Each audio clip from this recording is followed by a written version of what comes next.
perplexity.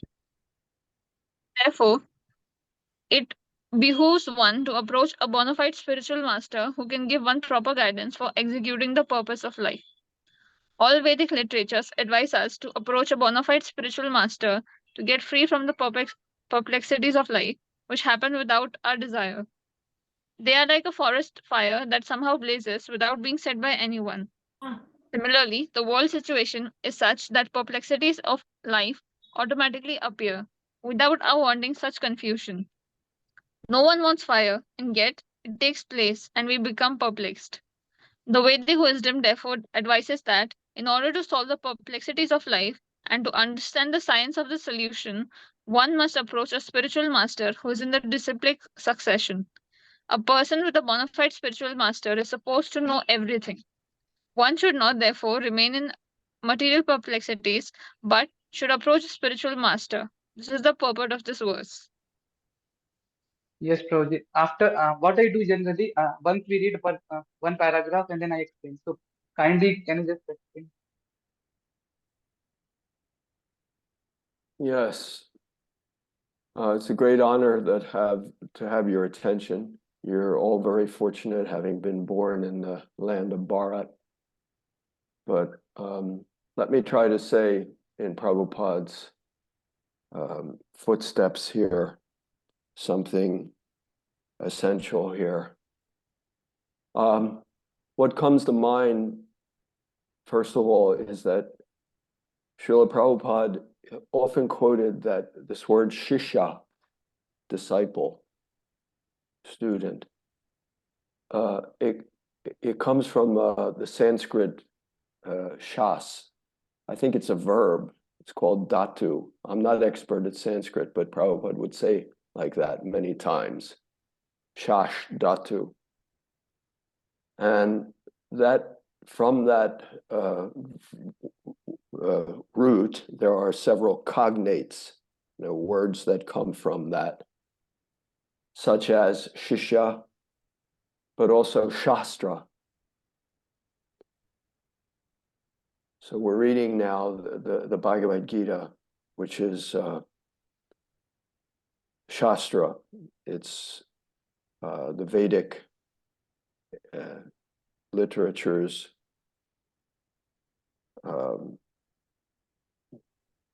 very important central, seminal literature piece. And aside from shastra, there finds also a word astra, which means weapon or power, overpower. In Latin they say argumentum ad bacillum, the argument of the stick. It's the fourth and last resort in the various stages of diplomatic engagements. So I'm just mean to say that this is a very important word.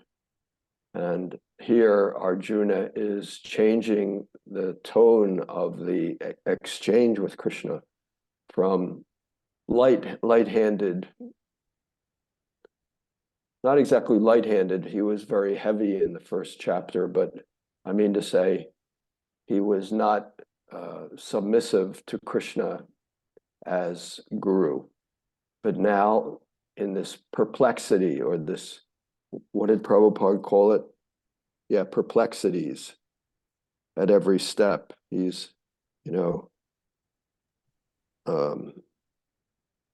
he's Just sharing the lost screen. all composure. Sorry? Yes. Should I share the screen, Prabhuji? I didn't hear Amit. What did you say? Should I share? I will share this one so they can see. Yeah. Yes, a perplexity there. So, yeah. Okay, that's my thoughts on this first paragraph. Yes, Prabhuji. Shall we continue? Yes, Prabhuji. Next, who is the man in the material perplexities? It is who does not understand the problem of life. In the Brihad Aranya Upanishad 3.8.10, the perplexed man is described as follows. Yova etat aksharam gargi avidyatmana lokat pritisha krapana. He is miserly man who does not solve the problem of life as a human and who thus quits the wood could quit this world like the cats and dogs without understanding the science of self-realization. This human form of life is most valuable asset for the living entity who can utilize it in solving the problems of life. Therefore, one who does not utilize this opportunity properly is a miser. On the other hand, there is a Brahmana, or he is intelligent enough to utilize his body to solve all problems of life. Ya idat aksharam gargi vidit valam lokat prastisa brahmana. Yes, please. Should I Yes, continue? yes, opportunity. You know, in English, the saying is opportunity is knocking. So, don't lose it. It's here at the moment. So take advantage. Future, there's no guarantee, but now we have the human form of life. Carry on. The Krapana or miserly person, the Krapana or miserly person wastes their time in being overly affectionate for family, society, country, etc. In the material conception of life, one is often attached to family life, namely to wife, children, and other members, on the basis of skin disease. The Krapana thinks that he is able to protect his family members from death, or the Krapana thinks that his family or society can save him from the verge of death. Such family attachment can be found even in the lower animals, who take care of children also. Being intelligent, Arjuna could understand this his affection for family members and his wish to protect them from death were the cause of his perplexity. Although he could understand that his duty to fight was awaiting him, still on account of miserly weakness, he could not he could not discharge the duty. He is therefore asking Lord Krishna, the supreme spiritual master, to make a definite solution. He offers himself to Krishna as a disciple. He wants to stop friendly talks between the master and the disciples are serious, and now Arjuna wants to talk very seriously before the recognized spiritual master. Krishna is therefore the original spiritual master of science of Bhagavad Gita, and Arjuna is the first disciple of understanding the Gita. How Arjuna understands the Bhagavad Gita is stated in Gita itself, and yet foolish mundane scholars explain that one need not submit to Krishna as a person, but to unborn within Krishna. There is no difference between Krishna within and without, and one who has no sense of this understanding greatest fool in trying to understand the Bhagavad Gita. Yes, Prabhuji, we have done with 2.7. It's actually the doubt we have in India also, like we don't want to approach the spiritual master. So can we just guide why we need to take the guidance for Bhagavad Gita? We can read it by itself, but why we have to approach a bona fide spiritual master? It is saying why we do this. Yes. Yes, in all phases of life, we have to take direction from someone who knows what is what. And certainly in trying to become Krishna conscious and go back to Godhead, this is certainly no exception. Here we have to take shelter of one who knows Krishna, one who knows the goal of life. One has to be very, very careful. Prabhupada gives the example that just like if you're considering in the marriage, then you have to consider the partner very, very carefully. So even more so, if one is going to accept a spiritual master, then one has to be very, very careful. You have to know what a spiritual master is. Prabhupada gave us the hint here that Krishna is how did he say? Krishna is therefore the original spiritual master. Master. Yes, he is. And he knows the science of Bhagavad Gita. Vedaischa sarvairaham eva vedya, that Krishna is the goal of the Vedas. and he is the author of the Vedas. Vedanta Krid Vedavid Eva Chaham, says Krishna later on in the Bhagavad Gita. So to understand Bhagavad Gita, there's no alternative. We must turn to Krishna. He is the author, and he knows what Bhagavad Gita's confidential meaning is. So our spiritual master has to be a representative of Krishna. That has to be our conviction. Otherwise, if we're not sure that this person is a representative of Krishna, then we cannot really surrender to him as the Bhagavad, as a spiritual master. Yes. Thank you so much. Prabhuji, now we are going back to 2.8. Just a minute. I would like to, before we go on, it says here about kripanas and Yes. miserly persons, as opposed to the brahmanas, very broad-minded and thinks about the value of human life and takes therefore care to utilize this unique opportunity. But on the other hand, the miser, he has a huge wealth, can be, but he just looks at it and doesn't utilize it properly. That's a miser. So similarly, here, it says here, to be overly affectionate to family, society, country, in the material conception of life, to identify with the body, then that is miserly, because when I overly identify with the body, thinking that the land of birth where I was born is worshipable, and this is like the animals. So this is a misuse of our wealth of human life, which is meant for a much higher purpose. And here Prabhupada uses the word skin disease. One is often attached to family life, namely wife, children, and other members, on the basis of skin disease. We don't have much time, but I would maybe just like to make a little digression here, if that's all right. Yes, that's fine. Yeah, that in the early days of the Krishna consciousness movement, after Prabhupada's disappearance in 1977, there was, especially in America, where I'm originally from, there was a great opposition to the Krishna consciousness movement.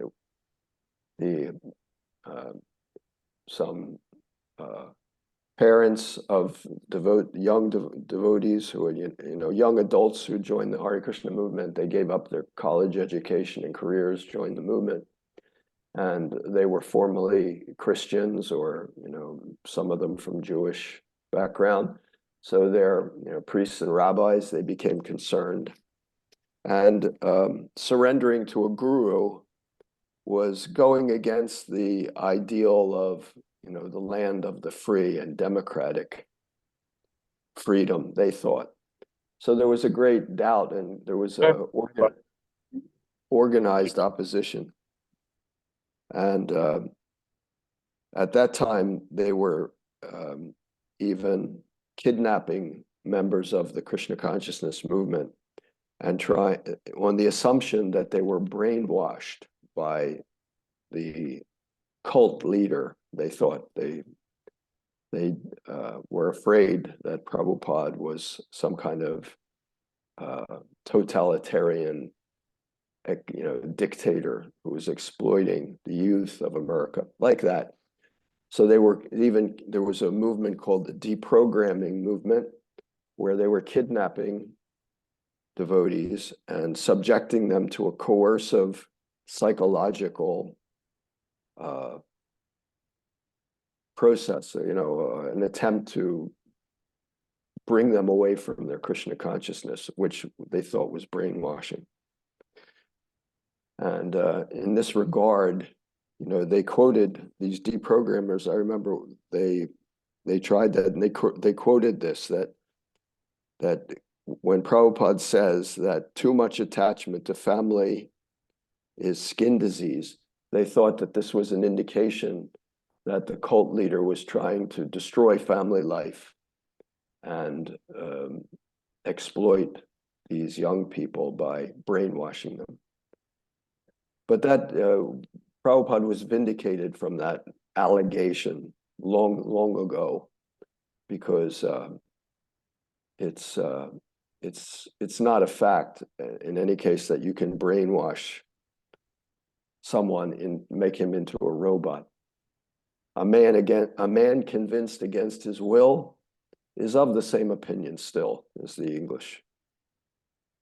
But to wrap up this little digression, Prabhupada's point here is that it's not that we should be callous to family members.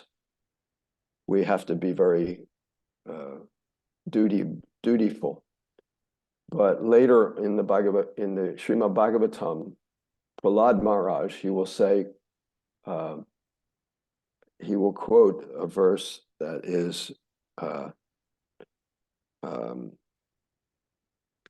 the purport is that without the blessings of the Lord, there's no possibility for parents to protect their children. Yeah. So therefore, the parents have the obligation to be representatives of God, and then they can be proper parents.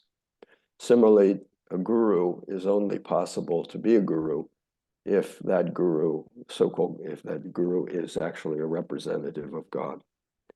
Okay, thank you for that little digression there. Do we have time to read number 8? Yes, Prabhuji, we have time. Okay, go ahead. We can take some more minutes, and then we can take some clear questions also, if they will Yeah. have. Okay. Well, just a minute. Before we go on to 8, does anybody have any questions now about what we've said so far? In 2.7, if you have any other, like, if somebody has question, they can ask regarding 2.7. Sir, I have a doubt about can you repeat the line that you said about parents being overly attached to the child, overly protective? Yeah, right. Balasya Neha Sharanam Pitaro Nrsinga. Prahlad Maharaj will pray to Lord Nrsingadev, the half man, half lion incarnation of the Lord. Because Prahlad was simply a small 5-year-old boy, and his father was a notorious demon, Hiranyakashipu, who tried to kill him because he was a devotee of Lord Vishnu, who Hiranyakashipu regarded as his bitterest enemy. So Prahlad Maharaj, he prayed after Nrsingadev appeared, and within a second destroyed his demoniac father. He said, Balasya Neha Sharanam Pitara Nrsinga. Balasya, that's a child. Pitara is father. And Neha Nrsinga. Without the blessings of Nrsinga, the Pita, the father, it's not possible to take care of a child. Because we have, so many instances that the mother and the father trying their best, but sometimes the child will die in the presence of their parents. The doctor will give medicine, expert treatment, but there's no guarantee that the patient will survive like that. Yes, no. Actually, in India, what happens, the parents take care of children nicely, and they have some attachment. But in spite of that, if they would give Bhagavad Gita knowledge, that would be great. So Prabhupada quoted that the parents' duty is that to give them proper spiritual knowledge. That will be great. Yes, Prabhuji. So we go ahead with 2.8.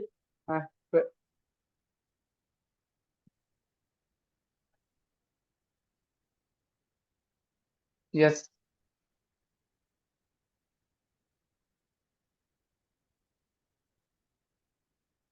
Bhagavad Gita 2.8. Nahi prapashyami mamatma pyat yat chokam uveksha indriyanam अवाप्य भूभाव संपन्न वृद्धम राज्यम सुराणामपि चाधिपत्य. Anybody wants to read the translation and purport from this stream? Yes, sir, I would like to read. Yes, please. I can find no means to drive away this grief which is drying up my senses. I will not be able to dispel it, even if I win a prosperous, unrivaled kingdom on earth with sovereignty like the demigods in heaven. Purport. Although Arjuna was putting forward so many arguments based on knowledge of the principles of religion and moral codes, it appears that he was unable to solve his real problem without the help of the spiritual master, Lord Sri Krishna. He could understand that his so called knowledge was useless in driving away his problems, which would drive up his whole existence, and it was impossible for him to solve such perplexities without the help of a spiritual master like Lord Krishna. Academic knowledge, scholarship, high position, etc., are all useless in solving the problems of life. Help can be given only by a spiritual master like Krishna. Therefore, the conclusion is that a spiritual master who is 100% Krishna conscious is the bona fide spiritual master, for he can solve the problems of life. Lord Chaitanya said that one who is a master in the science of Krishna consciousness, regardless of his social position, is the real spiritual master. Kiva Vipra, Kiva Nyasi, Sudra Kene Naya, Ye Krishna Tattva Veta, Say Guru Haya.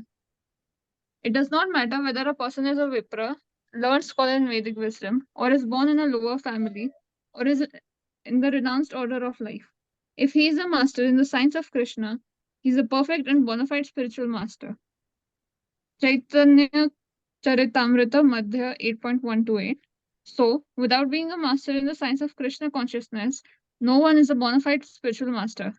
It is also said in the Vedic literature, Satkarma Nipuno Vipro, Mantra Tantra Visharadaha, Avasnava Gururana Sad, Vaishnava Shvapak Guru.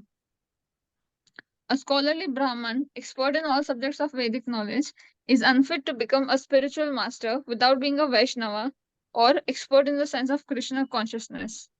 But a person born in a family of lower caste can become a spiritual master if he is a Vaishnava or Krishna consciousness. Padma Purana. The Yes, problems of Roji. Just a minute. Roji, can we just have some reflection or should we go ahead? We have only a few minutes left. Perhaps we should plow on. Yes. We can take some stop. extra time, please. If you take some explanation. One short point is that, you know, the being a spiritual master is not limited to being born in a Brahmana family in India. Rather, the Vaishnava cult of Chaitanya Mahaprabhu is very egalitarian. You know this word? You know, everyone has an equal opportunity to become a spiritual master. The only requisite is that you are Krishna conscious. Yes, Prabhu. Actually, I will tell you everyone that Prabhuji is from Christianity and he turned to Krishna conscious after meeting Srila Prabhupada. And he's a very exalted devotee. So, yeah, we have very nice opportunity to hear from him. Yeah, continue. Yes. I think since we have less time, we can allow others as well to read. Yeah. Anybody? Anybody else can read? The problems of material existence, birth, old age, disease, and death cannot be counteracted by accumulation of wealth and economic development. In many parts of the world, there are states which are replete with all facilities of life, which are full of wealth and economically developed. Yet the problems of material existence are still present. They are seeking peace in different ways, but they can achieve real happiness only if they consult Krishna or the Bhagavad Gita and Srimad Bhagavatam, which constitute the science of Krishna. Through the bona fide representative of Krishna, the man in Krishna consciousness. Yes. If economic development and material comforts could drive away one's limitations for family, social, national, or international inebrities, then Arjuna would not have said that even an unrivaled kingdom on earth or supremacy like that of the demigods in the heavenly planets would be unable to drive away his limitations. He sought, therefore, refuge in Krishna consciousness, and that is the right path for peace and harmony. Economic development or supremacy over the world can be finished at any moment by the cataclysms of material nature. Even elevation into a higher planetary situation, as men are now seeking on the moon planet, can also be finished at one stroke. The Bhagavad Gita confirms this. Sne punya martya lokam visanti. When the result of the pious activities are finished, one falls down again from the peak of happiness to the lowest status of life. Many politicians of the world have fallen down in that way. Such downfalls only constitute more causes for lamentation. Therefore, if we want to curb lamentation for good, then we have to take shelter of Krishna as Arjuna is seeking to do. So Arjuna asked Krishna to solve his problem definitely, and that is the way of Krishna consciousness. Right. Yeah, I'm living in Sweden, very economically developed country, and still there are so many disturbances. Young people have, most of my colleagues as teachers would agree that most of the young people have no essential values to cling to, which they really have firm trust in.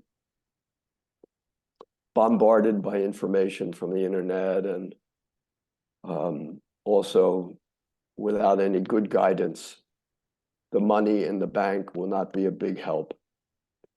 So, you know, it's now after 7:30 at your time. So I'm really happy to see you promising young Indian men and women, young men and women. You speak very good English, I hear. You speak the Sanskrit, and the one Mataji, she read even the Bengali. It sounded very nice. And you're taking your Friday evening, you know, now in the beginning of the summer, there's so many other distractions that could have engaged you this last half an hour, but you're so intelligent that you've devoted this evening time to reading Bhagavad Gita. So I congratulate you, and I can only wish that you will all follow Bhagavad Gita and become spiritual masters. Bharata Bhumite Manusya Haila Janmajar Janma Sartarka Kari Parakara Upakar. Chaitanya Mahaprabhu's mission is those who are fortunate to take birth in the land of India should first of all make their life perfect by becoming Krishna consciousness. And then Paropakar. The people, they will never become happy by technological advancement and more money and the mode of passion. But if you would give them hope in the form of Bhagavad Gita, then you would do a great, great service for them. Hare Krishna. Hare Krishna, Prabhuji. Thank you so much for joining us for this session. If somebody has some question from Prabhuji, we can take in 5 minutes. Prabhuji, you have time? You have some session on. Yes, no problem. My part. Anybody has some questions, we can take, or I will ask them. Anybody from the student side? Sir, I have one question. Yes. Please, let's hear. Sir, what do you mean by Krishna consciousness?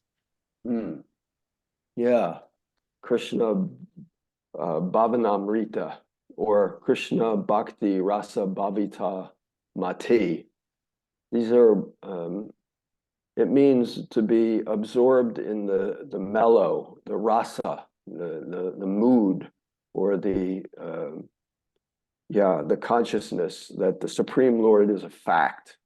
He exists. He's everywhere, even within my heart, even within the heart of even the animals or plants or even in the atom. He's there.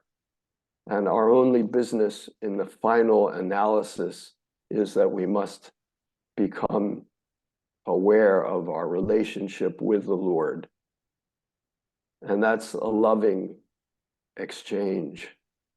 But that loving exchange begins by, we must surrender in obedience, because we've forgotten, or maybe we've defied the Lord. We've slammed the door in the face of the Lord because of our misuse of our minute independence. So now the Lord will not force himself upon us. He doesn't want robots, brainwashed robots. I was speaking about brainwashing. He doesn't want, robots. He wants dynamic, live, full of energy individuals, love. And that's within us. And each of us has a unique quality there that the Lord would like to exchange with us. So Krishna consciousness, under the guidance of a bona fide spiritual master, is the purification and the awakening and the reestablishment of that dormant love of God in the depth of our heart. That's Krishna consciousness. Thank you for that question. Some other question? Maybe Yes, Sunit or Angad or Lakshat. Somebody have a question? Yeah, I had a question, sir. What is Yes, that? What do you mean by bona fide spiritual master? Good question. Yeah. If you're going to purchase gold, then you really have to make what they call it, the acid test. There's some kind of way that you can actually determine that this is pure gold. So similarly, to understand that a spiritual master is bona fide, you have to, first of all, learn from the Shastra what is a spiritual master. Tad vigyanartam sagarum eva bigachet samit pani shrotriyam brahmanishtam. This is an Upanishadic verse from the Vedas. And it ends with shrotriyam, means that the spiritual master, he's not a self-proclaimed leader. He's actually shrotriyam. He comes in a disciplic succession. He has a spiritual master who has a spiritual master who has his spiritual master. They go back to Krishna, the original spiritual master. That's shrotriyam. That's one of the essential qualities. And the other is shrotriyam brahmanishtam, that he is not only heard, but he has also taken that home. He has, what's the word? Absorbed it, or he has assimilated. Maybe that's a good word. He has heard from his spiritual master and he has made it his own. That means that he has to live in that way. That's why our founder, Srila Prabhupada, he said that, to understand God, you have to be sinless. And that means, no meat eating, no intoxication, no gambling, and no loose sexual connections. If you're doing these things, then your ability to understand, to be cognitively aware of God is greatly impeded. Of course, we all have these problems. We're conditioned souls. So, the fact that we are involved in these drives, materialistic, passionate, lusty, and drives, that's natural, but we can overcome these. They're not essentially inherent in us, that they belong to the body. But by surrendering to a bona fide guru and following his instructions, we can overcome this material covering and come to our peaceful, happy, and pure condition, which is within us. So the bona fide spiritual master means one who is shrotriyam. He comes in the line of disciplic succession, and he's brahmanishtam. He has realized that message he has received from his guru. He's realized it himself, and he can teach it to us. Is that all right? Yes, thank you so much.